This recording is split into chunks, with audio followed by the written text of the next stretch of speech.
මහියංගනයට පසුව බුදුරජාණන් වහන්සේ බුද්ධත්වයෙන් 5 වෙනි අවුරුද්දේදී තමයි නාගදීපයට වැඩම කළේ.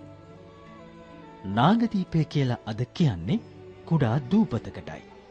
නමුත් එදා ඊටාම පැරණි කාලයේදී නාගදීපය කියලා කිව්වේ මේ සමස්ත යාපනීය අර්ධද්වීපයටමයි. යාපනීය අර්ධද්වීපයට දූපත් 10ක් විතර අයිති වෙනවා. එයින් එකක් තමයි නාගදීපය. මේ දිස්ත්‍රික්කයේ අගනුවර යාපනයයි. නාගරික ජනගහනය ඊටාම වැඩි මේ ප්‍රදේශයේ. ජනජීවිතය බොහොම කාර්යබහුලයි.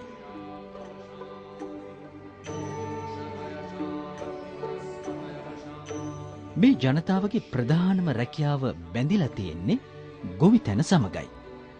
ගොවි බිම් වලින් සරුසාර වුණු යාපනීය දිස්ත්‍රික්කය එදා වගේම අදත් බොහොම ශාස්ත්‍රීය ප්‍රදේශයක්.